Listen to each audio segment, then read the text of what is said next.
Welcome to What Should I Buy Next, the series where you guys decide what bottle of whiskey I'm going to go out and buy next. Today we're doing the Scotch edition, so let's get to it. Hey everybody, welcome back to another episode of the Bourbon Hutch, and thanks so much for joining me on this journey through the world of whiskey.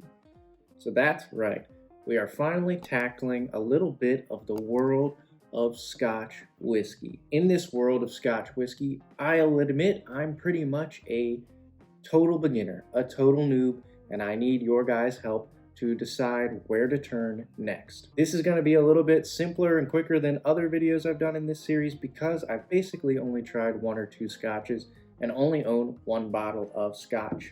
So just a little bit of background on why that is. Mostly I've just found that the couple of Scotches I've tried, I've had the Monkey Shoulder, I've had a pour of Macallan 12 before. They're just not my favorite. There's something maybe about the maltiness of them, the sweetness of them, just the composition, I guess, that doesn't quite hit my palate the right way. But I know that there is a massive array of different Scotches. There's peated Scotches that I haven't tried, like Ardbeg, and I know there's Lafroig that a lot of people love. And I don't want to miss out on maybe more Macallan products that I should look at. I just don't want to miss out on the world of Scotch because I've had one or two experiences that weren't my favorite. So in any case, I'm going to taste a little bit and review a little bit this Monkey Shoulder blended Scotch for you. That'll hopefully give you a sense of what I do like in here and what I don't like, and maybe that'll help you direct your recommendation. The rules for this little series are pretty simple. First rule is the bottle that gets commented the most down below in the comments section is going to be the one that I'm going to try to go out and get next. So put your recommendation down there now during the video after you see me taste a little bit of this whiskey here, and let me know which direction I should go in. Second rule is I usually put a price cap on these things, so I know that Scotch can be a little bit more expensive just on its own merit. So today I'm going to recommend $75 or lower. If there's something above 75 bucks and you really want to recommend it, feel free to put it down and let me know, but let's try to keep it to 75 or lower if possible. All right, with that, let's get into this Monkey Shoulder. So just some stats on this. It's a blended malt Scotch. It's basically like a $30 to $35 bottle. It's 86 proof. So typical sort of Scotch proof. It's a blend though, and really, really cheap and affordable essentially, which is why I have it. And a lot of people like to have this as a good beginner introductory Scotch. So let's get into the nose. Okay, so lots of honey, which I don't mind, but it almost goes,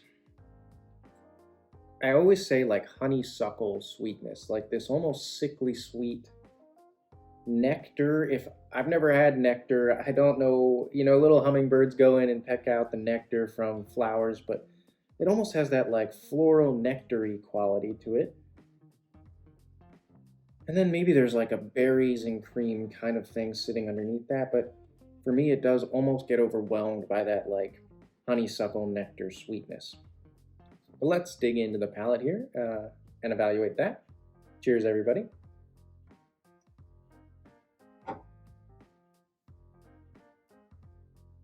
Okay, so it's smooth going down, not much burn. I do get a good amount of honey, which is nice, but I do also get a lot of that like nectar, honeysuckle sweetness. On this go around, there's a little bit more of like a graininess that's coming through for me, which isn't actually unpleasant, but there's also almost this like light beer quality. So that maltiness comes through for me. Honestly, sipping on it today, it's not unpleasant. It's not something that I'm like, oh my gosh, I couldn't drink the rest of this. Like, please get that away from me. But it's something that I'm just like, I'm not drawn in for another sip. I'm not like, ooh, that was really good. I'm like, oh, that was almost too sweet and malty for me. But again, it's not like I'm turned off by it. I'm a little hesitant. So let's go back in for one more sip here. See how that, now it's coated my palate, how it hits.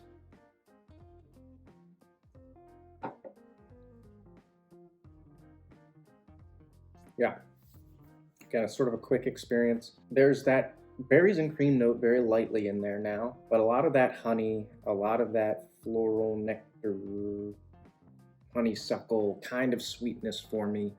And then it really does taste like I just had like a light beer with that maltiness, that sort of yeastiness that I feel like I'm tasting. And I do enjoy a beer every once in a while, for sure. I'm more of a bourbon guy, as you know, but I can enjoy that side of things. And for me, this is just sitting at somewhere like a 4.5 or 5 out of 10. It's just something I'm not going to gravitate toward naturally. But that's where you guys come in. You guys know the world of Scotch better than I do. The Macallan I've tasted had a little bit more of that like berry note to it that I did like. But again, it was a little bit malty and maybe even a little astringent there for me. I don't know what mix of flavors it was that didn't necessarily hit home for me, but I'd love to hear what you guys recommend in terms of stepping it up in the Scotch game. Should I go sort of the peated direction? I know that could sort of radically alter my experience, which might be a good thing. Is there more of a middle ground I can take with something that's maybe a little bit richer and less overall, maybe overwhelmingly sweet?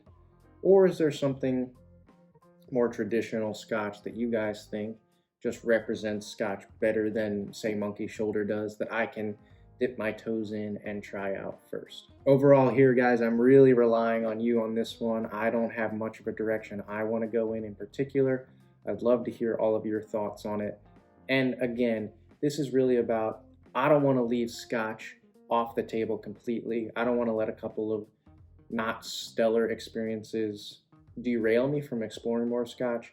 And as my palate develops, I want to test myself in the world of Scotch as well, because I know there's great age to be had there, there's different regions to explore, and it's a world that I'm eager to know more about. So if you like the video, and if you love Scotch, and if you want to see me explore more of Scotch, hit that like button.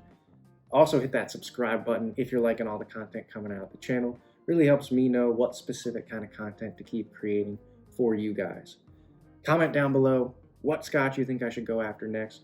Try to keep it under 75 bucks if you can. Can't wait to hear your responses. Until I see you guys again for another video, all I can say is keep drinking good whiskey and cheers.